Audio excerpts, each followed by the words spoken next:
cityhood anniversary of our beloved Alaminos City, and declaration of this island, the pilgrimage island, as pilgrim site and blessing of the Station of the Cross. Let us all stand to welcome our Mass Presider, Bishop Ricardo Erbacay, together with the concelebrated priests.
In the name of the Father, and of the Son, and of the Holy Spirit. Amen. Peace be with you. And with your spirit. Brothers and sisters, I ask you to pause for a moment of silence and feel God's presence in this beautiful creation.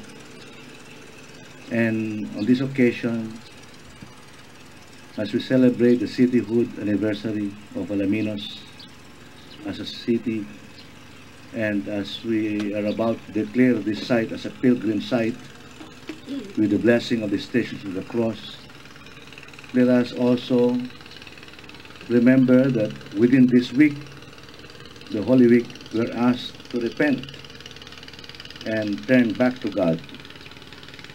And so allow God to come to you now as we prepare for this celebration of the Eucharist, a celebration of God's love, of God's goodness, and ask Him to forgive us in silence.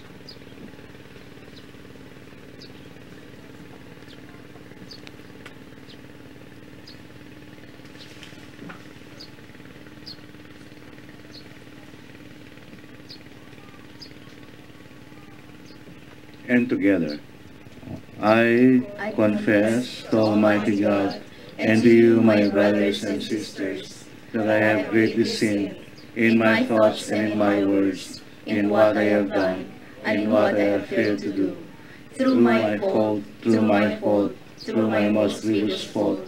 Therefore I ask Blessed Mary, ever Virgin, all the angels and saints, and you, my brothers and sisters, to pray for me to the Lord our God. May Almighty God have mercy on us, forgive us our sins, and bring us to everlasting life.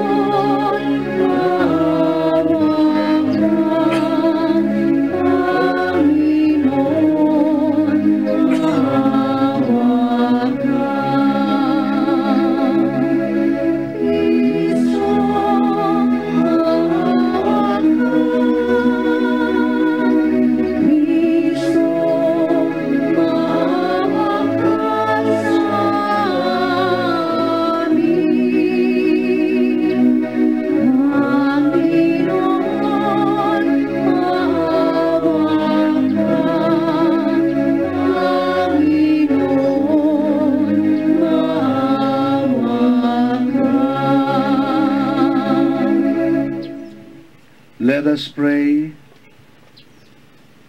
O God, who willed your Son to submit for our sake to the yoke of the cross, so that you might drive from us the power of the enemy.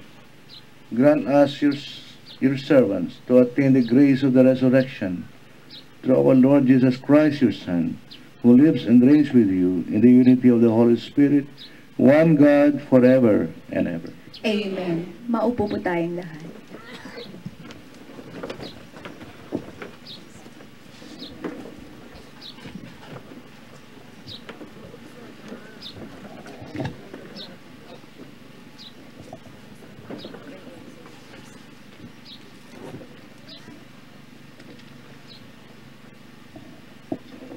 Ang unang pagbasa.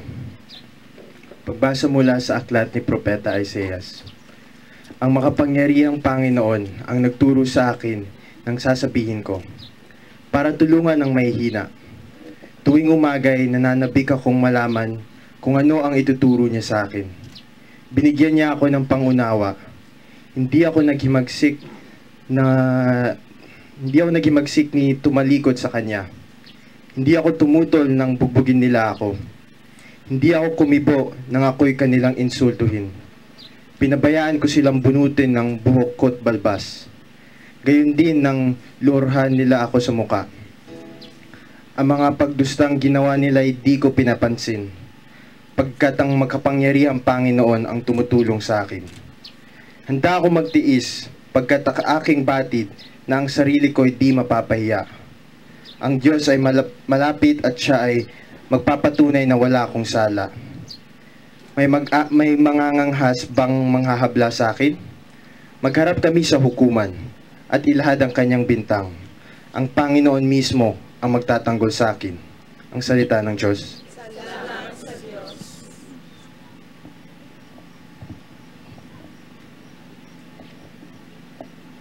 Salmong tugunan. Ang tugon, Poon, ako'y iyong dinggin sa panahong iyong ibigin. Poon ako'y iyong dinggin sa panahong iyong ibigin. Dahilan sa iyo, ako'y inaglahi, napahiyang lubos sa pagkaunsyami. Sa mga kapatid, parang ako'y iba, kasambahay ko na hindi ako kilala. Ang pagmamahal ko sa banal mong templo, matinding-matindi sa kalooban ko. Sa aking bumagsak, paghamak sa iyo. Tugon,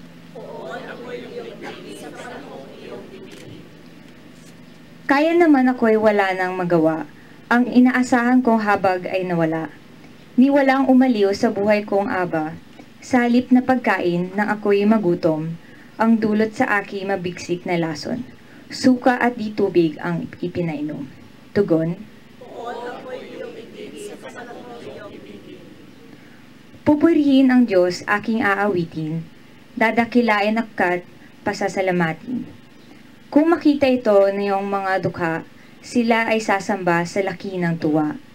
Dinirinig ng Diyos ang may kailangan, lingkod na bilanggoy, di nalilimutan. Tugon, Poon ako'y iyong dinggin sa panahong iyong ibigin. tumayo po tayong lahat.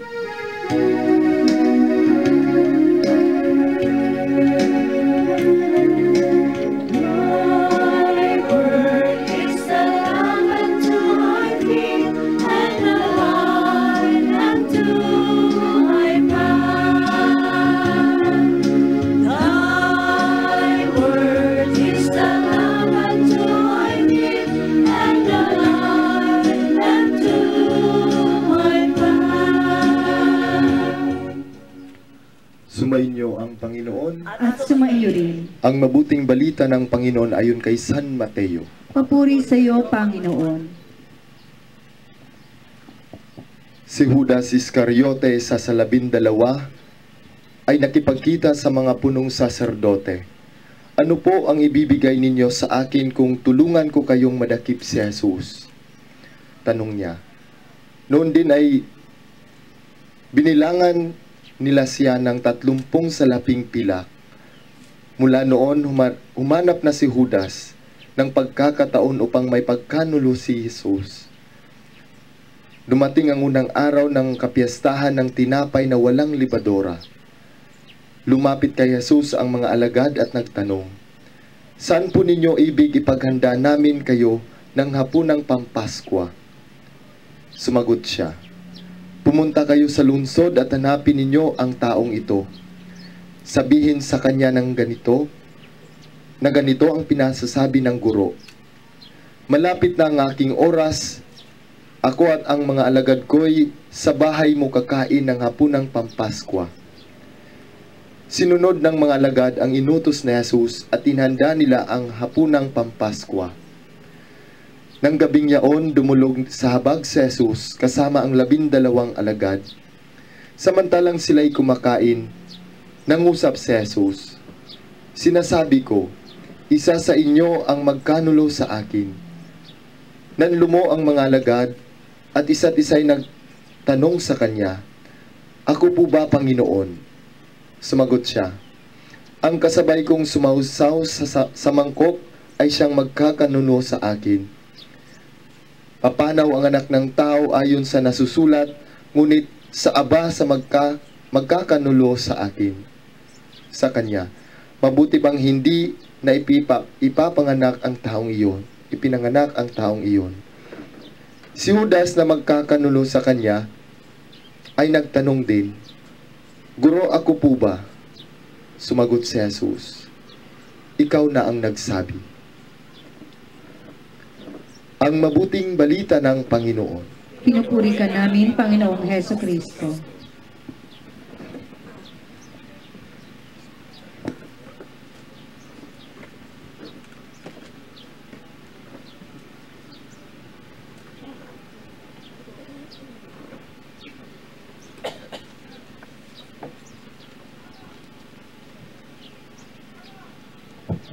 Dear brothers and sisters in Christ, greetings in peace. Today, on this beautiful morning, we gather to celebrate the Holy Eucharist, and we celebrate in thanksgiving for the many blessings we receive, gifts that God has bestowed on us and continually bestow on our community in this part of the country, in this particular locale, in this place called Alaminos City, home of the 100 Islands. Pagdating ko kanina, yun ang naramdaman ko. Blessed na blessed po tayo dito. Palakpakan po natin ang Panginoon. The magnificence of this place invites us to appreciate God's creation. If you look around, you can help but accept the fact that God's creation is so grand and so beautiful. Especially if you stay here where I am now standing. Ako kasi yung tinitignan nyo eh. Pag tignan nyo kung nakikita ko ngayon, papalakpak ulit kayo.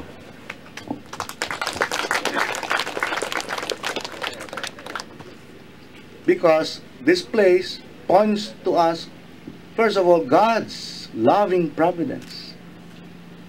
We become helpless if you see this place and bow to God's love.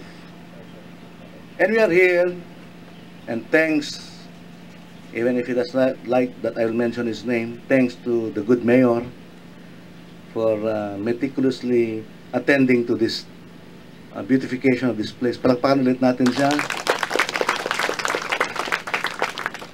That he does not see only this place as a place for tourism, but a place for something else, which I will mention later in this homily.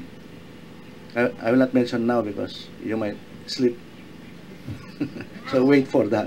What is this all about? I am here to declare that this place be a pilgrim site. Is that not something beautiful? This will be officially a pilgrimage site for all of us and for our people in the country and other faith and other points of origin in the world. So tourism is not only the tourism that we know traditionally. The mayor is redefining it. The local government is changing concepts here. and thanks to the tourism office of Alaminos City. Because tourism now is not only welcoming people, tourism now is bringing people to God.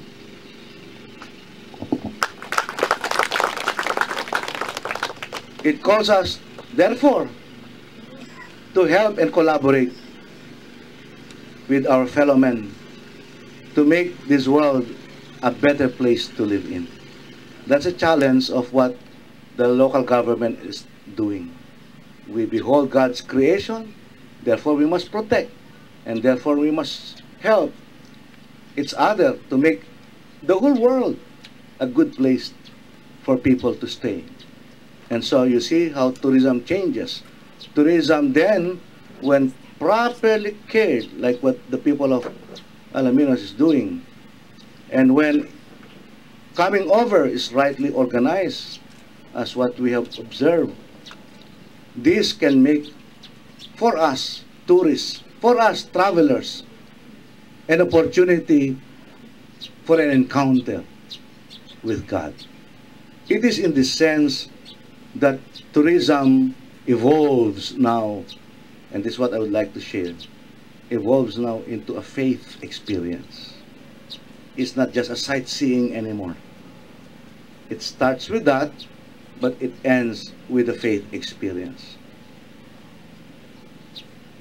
But faith experience can come more meaningfully when we allow ourselves to reflect. Pag nilayan po natin ang buhay dahil sa ganda na nakikita natin, we call that contemplative life, no? And contemplation is a key element of understanding a deep religious experience. And it provides us a place where we can capture God's love. And that is what this place is doing for us. It gives us a place for rest. And it gives meaning to rest. It's not just a rest where you run away from home or just a rest from work, but a rest, or not even just to unburden yourself from the concerns of worldly life, but you come here to be renewed, rejuvenated, and strengthened. And if that's the purpose, coming over here, and that requires traveling, traveling then becomes a beautiful experience. Traveling to this place becomes worthwhile. And coming over here, even if it's long, if you come from far places like Mindanao or from abroad, and you think of coming here, just like this week, we're expecting a lot of people. You know that very well. Like tomorrow, we're expecting less than 10,000. The day after, 15,000. And you know that it's increasing in number. And I know for one that they're always looking not only for sights to see, but for experience to bring home. And this is what this place will do to us.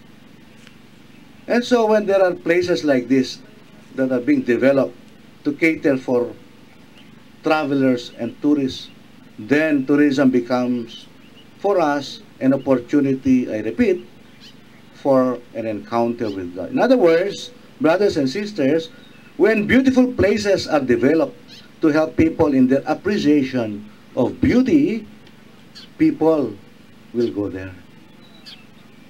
That's the come on. When they experience beauty, even if it's long, when travel is hard, they still come. In other words, tourism becomes a pilgrimage. Tourists become pilgrims. Palakpakan natin yan. Yan ang gagawin natin ngayon. Yan po ang bago.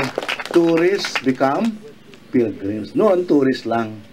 Pero dahil dito sa ginagawa ng ating buting mayor, umaalis tayo dito sa lugar, hindi na tourist. Pilgrims. Napakagandang konsepto. Doon ako namamangha sa pagbabago po ng napakagandang lugar na ito. And therefore, travel to this place, coming from other places, would be something that they will look forward to. And you know what travel can do to a person? It changes a person. Sabi nga sa Sirach, in verse 34, chapter 34, verse 9, it says, "A much-traveled man knows many things, and a man of great experience will talk sense." So travel is good. Tourism is good if it helps us see God. And brothers and sisters, this is how the church gives importance to what the government has done in this particular part of our country. In fact, in 2001, the Holy See already provided us guidelines for pastoral care for tourism. In that guideline, the pastoral care for tourism was made clear, and I'm saying this for priests, for here, and for our parishioners who took time to come over. Sabi dun sa guideline, and I'm going to quote it, the pastoral care for tourism must be included in the whole range in the church pastoral tasks. Hindi nyo pwedeng pabayaan ang mga gawaing pangmisita. No? When we invite and welcome people, we should be involved as a church. And this includes our being welcoming even to strangers with no distinction, even of different faith. We should welcome them. And that we are admonished as a church to collaborate with public administrations, which in our sense, local government units. And so, brothers and sisters, I'm glad that in the city, the local government has taken this new concept, faith tourism, as a new challenge in developing our place. This used to be a dream. Nung dumating po ako dito, tuwan-tuwa po ako. Napakaganda ng diocese, sabi ko, Mayor. Dahil sabi ni Santo Papa, bishops and priests should go to the peripheries. At tuwing pupunta ko sa periphery, ibig sabihin ng laylayan ng diocese, ang gaganda naman. So sabi ko, kahit araw-araw ako pupunta sa periphery. Kasi napakaganda po ng lugar ng Diocese of Alaminos. And therefore, that used to be a dream for me to see a place being developed not only for tourism, but for religious experience. And that dream today is a reality in this island. So thank you, Mayor, for dreaming for us and for making your dream come true for us in this place. On a personal note, personalan na po ito, ha? I would like to assure you of our support to the good mayor, of our support for this laudable project. And so today, I am encouraging the parish administrator of the parish of Alaminos to work closely with our local government in this regard. So, Father Parish Administrator, can you stand to be acknowledged? Ewan ko, bukas iba na daw. So, sa ngayon, cherish this moment that we are assuring our people. And I'm glad, ang mga parishioners natin, pwede man tumayo, nandyan kayo. Alam ko, mga parishioners, the parishioners, pwede tumayo para naman ipakita natin na nagkakaisa tayo, na tumutulong sa ating sa ating local government and with the leadership of the mayor to make this place really a place not only as a place for tourism but a pilgrimage site. So today we declare immediately after this mass this island to be a place for people to come and see this image, and by seeing this image and perhaps undergoing personal or collective retreat will see God in their life. So after this Mass, we will ask the parish administrator to help me declare this island as a pilgrimage site. So, to all of you, God bless you, and may your tribe flourish, a tribe that would collaborate and help people promote faith tourism in this part of the country. God bless all of you.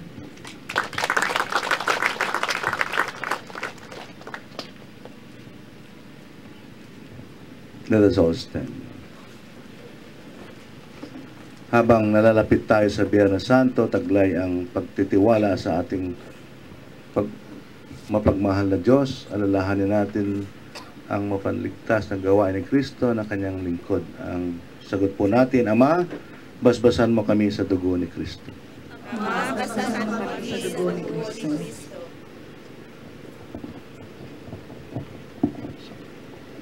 Makita nawa kay Santo Papa Francisco, mga obispo, mga pari, at mga relihiyoso ang kanilang pag-aalay ng sarili upang ang lahat ng Kristiyano ay patuloy na magbigay papuri sa Diyos at magsikap sumunod sa kanilang magandang halimbawa. Manalangin tayo sa Panginoon. Ama, basbasan mo kami sa dugo ni Kristo. Ang mga pinuno ng simbahan at pamahalaan nawa ay tularan ang mga halimbawa ni Jesus na taos-pusong naglingkod at nag-alay ng buhay para sa lahat. Manalangin tayo sa Panginoon. Ama, basbasan mo kami sa dugo ni Kristo. Ang mga nagdaranas ng hindi makatarungang pagdurusa naway magtamasa ng pagpapaginhawa ng Panginoon sa pamamagitan ng kanilang malinis na budhi. Manalangin tayo sa Panginoon. Ama, basbasan mo kami sa dugo ni Kristo. Ang ating mga sariling pagdurusa naway magpalago ng ating pananampalataya sa Panginoon. Manalangin tayo sa Panginoon. Ama, basbasan mo kami sa dugo ni Kristo.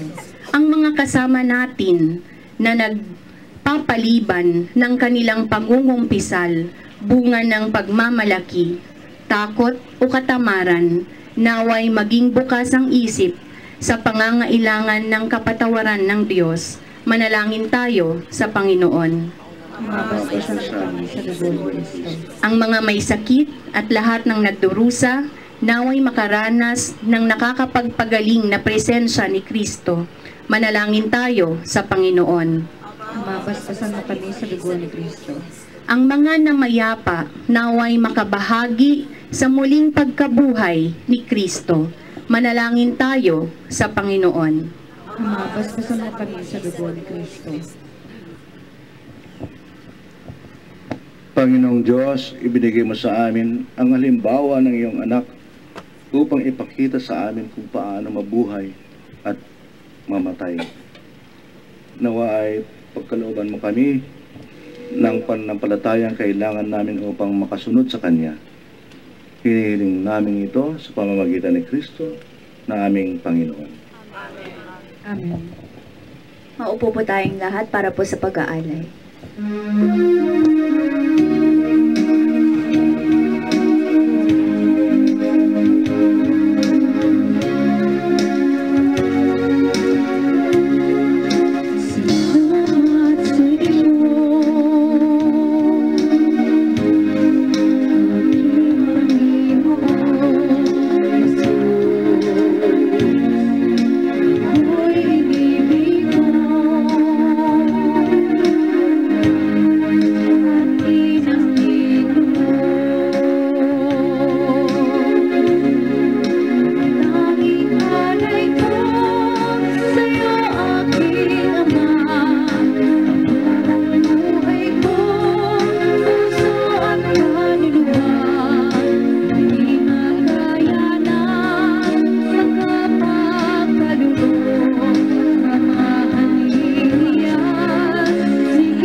Pray, brothers and sisters, that this my sacrifice and yours may become acceptable to God, the Almighty Father. May the Lord accept the sacrifice at your hands, for the praise and glory of his name, for our good and the good of all his holy church.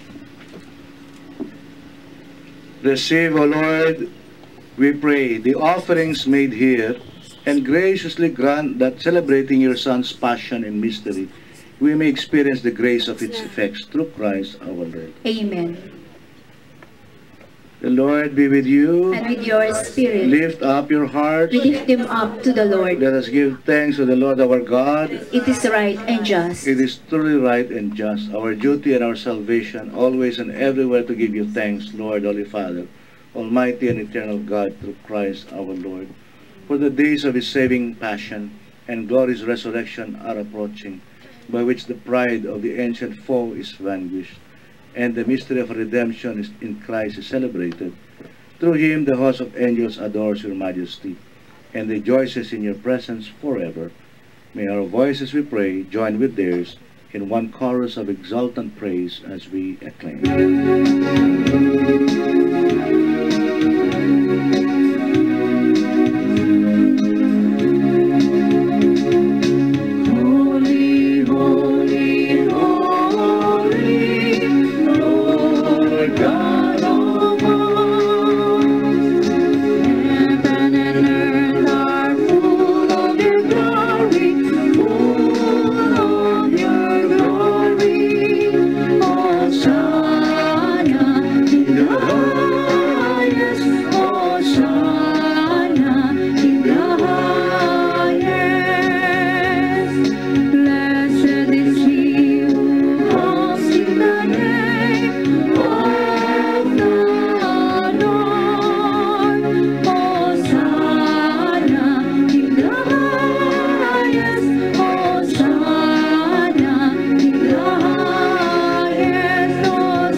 You are indeed holy, O Lord, the fount of all holiness.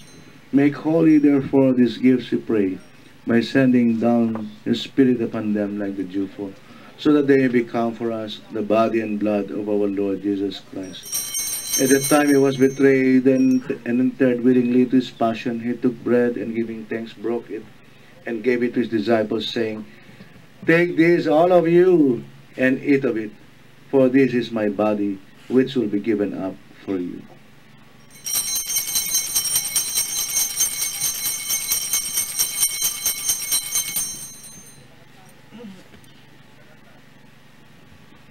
In a similar way, when supper was ended, he took the chalice, and once more giving thanks, he gave it to his disciples, saying, "Take this, all of you, and drink from it, for this is the chalice of my blood, the blood of the new and eternal covenant, which will be poured out for you and for many, for the forgiveness of sins.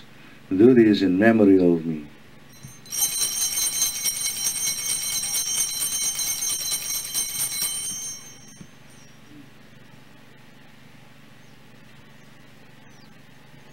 The mystery of faith.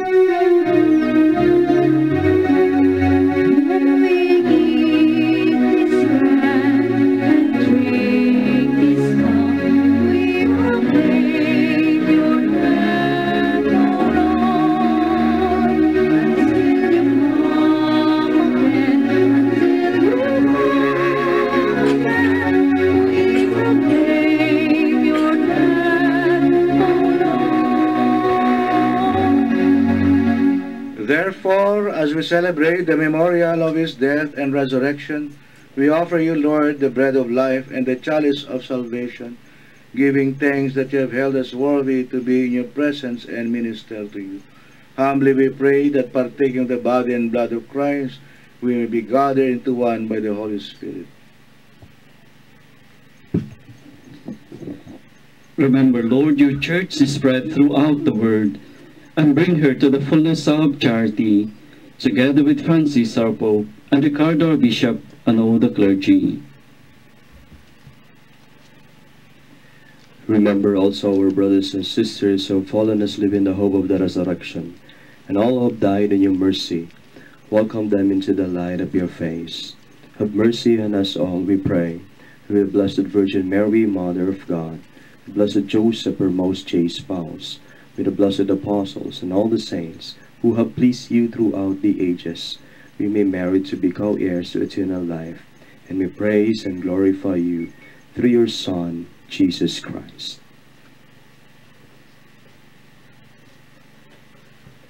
Through him, and with him, and in him, O God, Almighty Father, in the unity of the Holy Spirit, all glory and honor is yours forever and ever. Amen, amen, amen, amen, amen, amen, amen.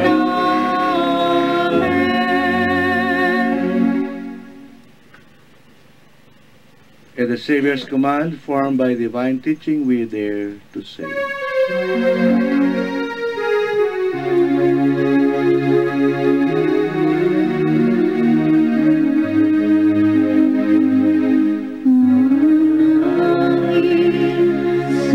Sumasalangit ka, sambahin ang ngalan mo, mapasabi ang kaharian mo, sundin ang loob mo, dito sa lupa, parang sa langit, bigyan mo kami ngayon ng aming kakanin sa araw-araw at patawarin mo kami sa aming mga sala, para namang mapatawad namin sa nagkakasala sa amin. Huwag mo kaming ipahintulot sa tukso, at biyagyan mo kami sa lahat ng masama. Deliver us, Lord, we pray, from every evil. Graciously grant peace in our days, that by the help of your mercy we may be always free from sin and safe from all distress, as we await the blessed hope and the coming of our Savior, Jesus Christ. Sapagkat sa iyong kaharian, kapangyarihan at kapurihan, ngayon at magpakailanman, ngayon at magpakailanman. Lord Jesus Christ, who said to your apostles, "Peace I leave you, my peace I give you," look not on our sins, but on the faith of your church, and graciously grant her peace and unity in accordance with your will, who live and reign forever and ever. Amen. The peace of the Lord be with you always. And with your spirit. Let us offer each other the sign of peace.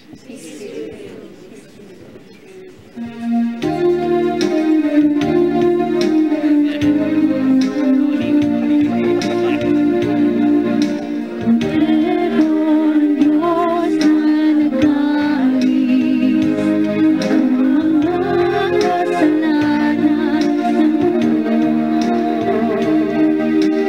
Maawa ka sa amin,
Behold the Lamb of God.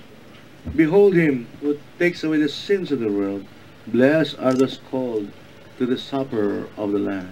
Lord, I am not worthy that you should enter under my roof, but only say the word, and my soul shall be healed.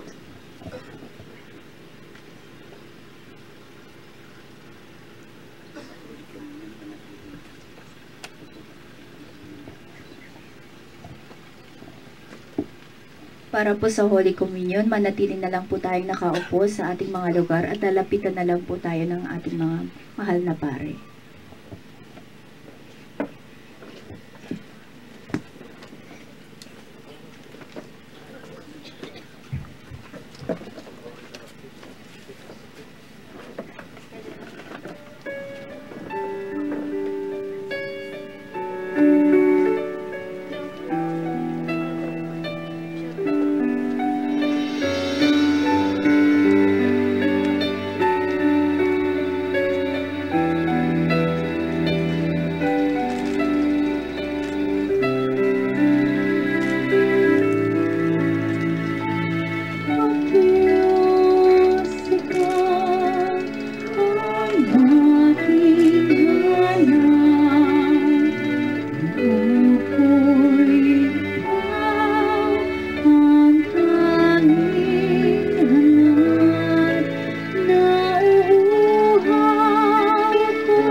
endowed us, Almighty God, with a firm conviction that through your Son's death in time, to which the revered mysteries bear witness, we may be assured of perpetual life through Christ our Lord. Amen.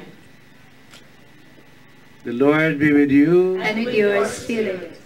May Almighty God bless you all, the Father, and the Son, and the Holy Spirit. Amen. The Mass is ended. Go in peace. Thanks be to God.